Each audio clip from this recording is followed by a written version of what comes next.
प्यारे विद्यार्थियों, आज की इस हिंदी कक्षा में आपका स्वागत है। आज हम पढ़ेंगे क्षितिज भाग 2 में संकलित पाठ मानवीय करुणा की दिव्य चमक। इसके लेखक हैं श्री सर्वेश्वर दयाल सक्सेना जी। इस पाठ में सक्सेना जी ने यूरोपीय देश बेल्जियम के रैम्स कैपल में जन्मे फादर कामिल बुल्के के भारत प्रेम को दिखलाया है। वे भारत से इतना प्रेम करते थे, भारत के अध्यात्म के प्रति उनके मन में इतनी लगन थी कि वे बेल्जियम से सीधे भारत चले आए और भारत में वे 47 वर्षों तक रहे। 73 वर्ष की उम्र में उन्होंने विश्व से विदा लिया।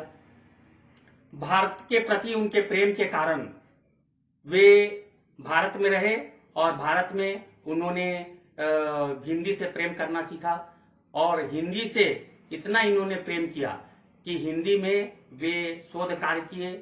हिंदी में उन्होंने अंग्रेजी पुस्तकों का अनुवाद भी किया और हिंदी में ही वे अध्यापन कार्य किया।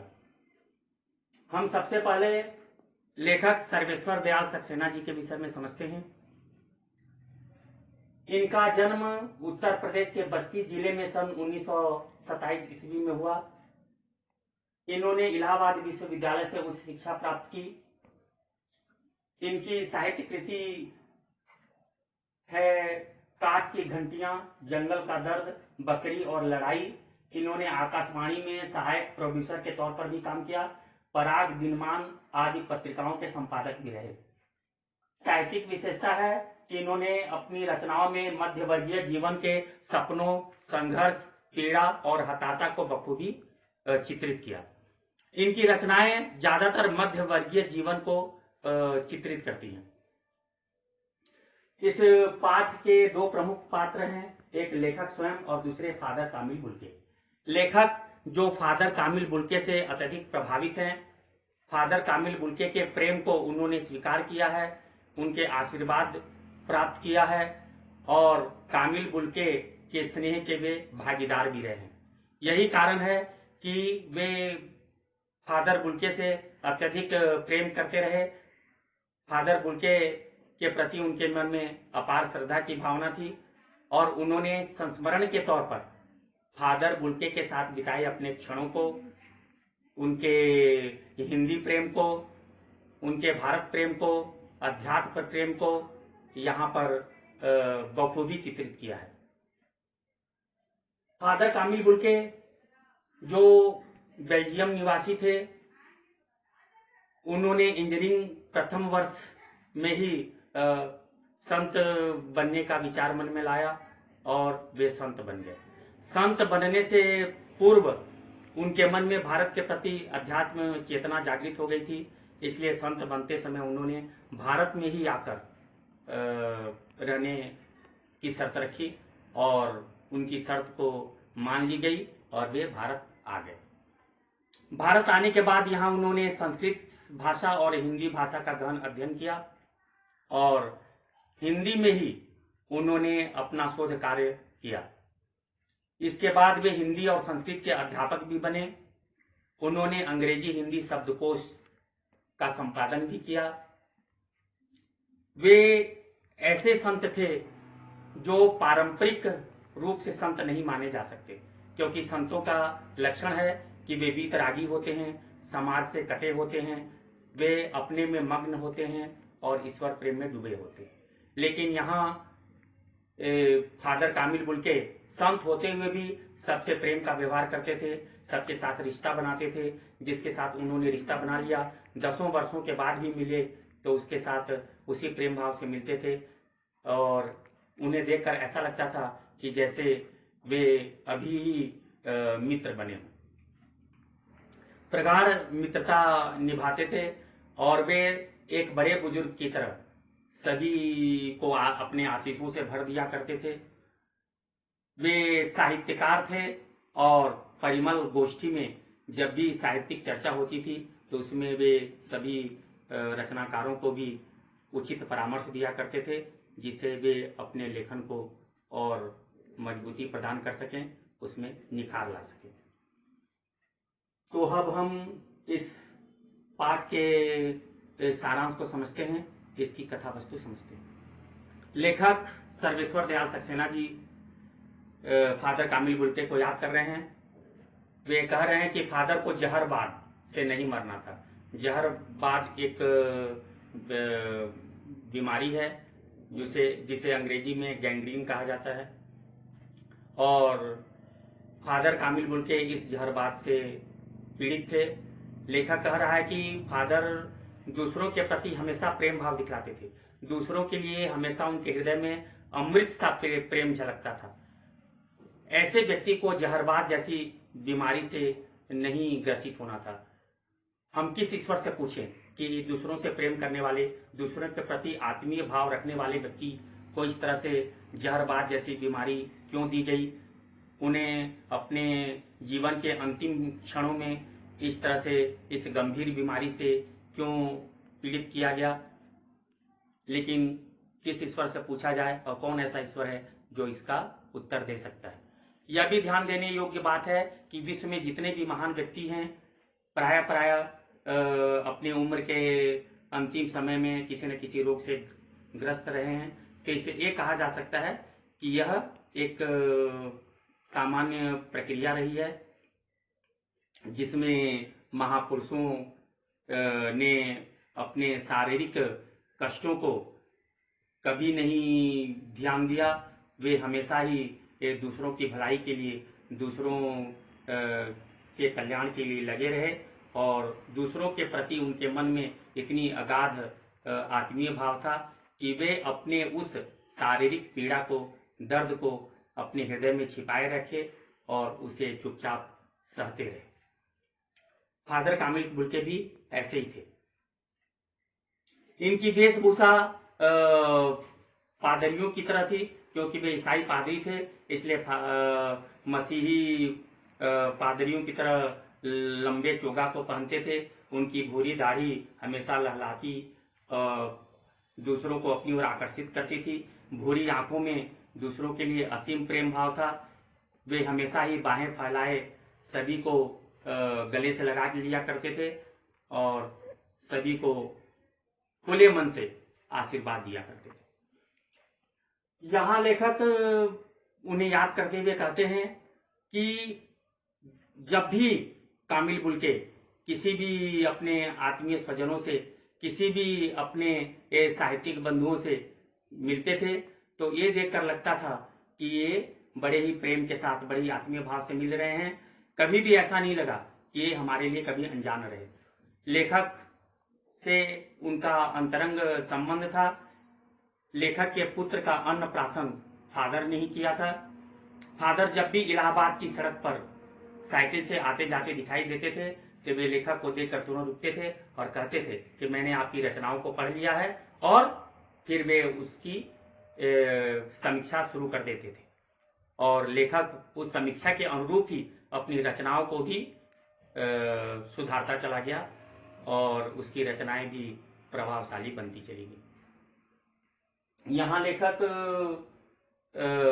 कह रहे हैं कि हिंदी से प्रेम होने के कारण फादर कामिल बुल्के संत होते हुए भी साहित्यकार भी बने। उन्हें हम हिंदी का साहित्यकार कह सकते हैं। हिंदी के विद्वानों ने परिमल नामक एक साहित्यिक गोष्ठी की स्थापना की थी। उस गोष्ठी में फादर कामिल बुल्के शामिल होते थे और सभी के साथ हंसी ठिठोली भी किया करते थे।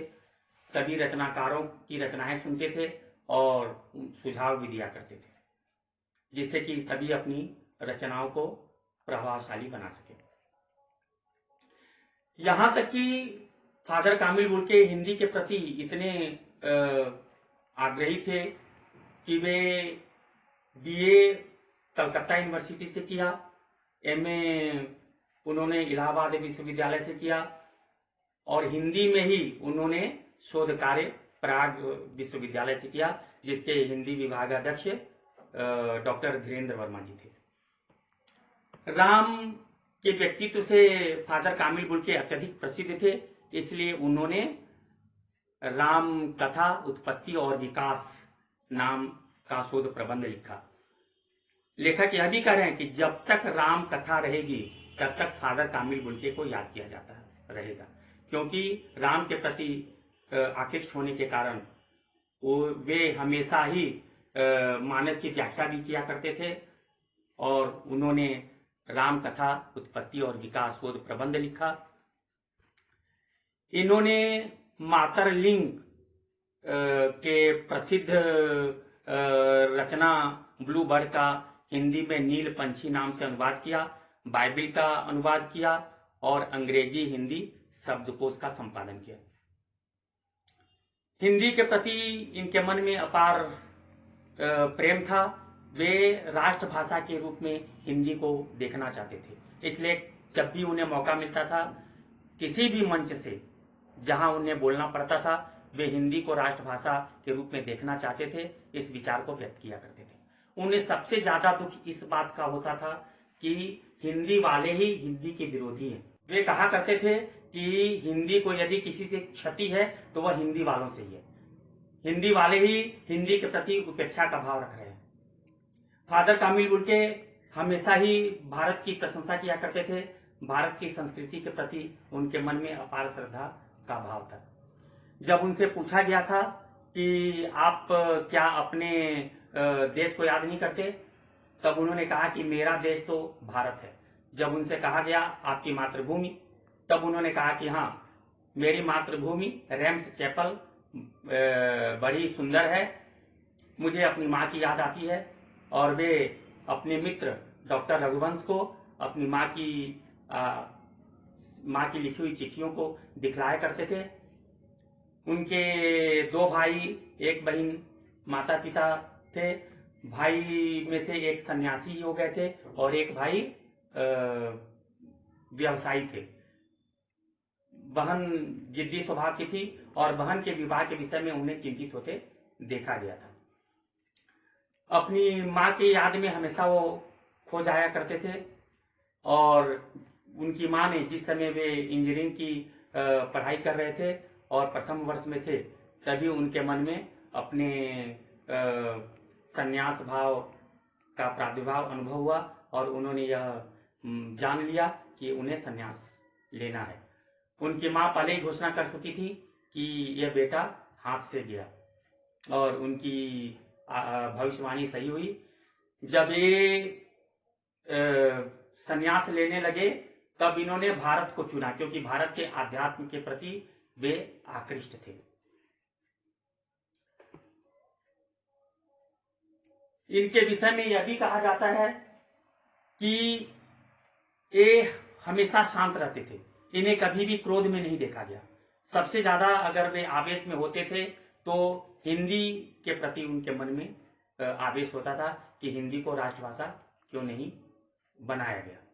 फादर कामिल बुल्के की अंतिम यात्रा के विषय में लेखक सर्वेश्वर दयाल सक्सेना जी लिखते हैं कि 18 अगस्त 1982 सुबह के 10 बजे थे।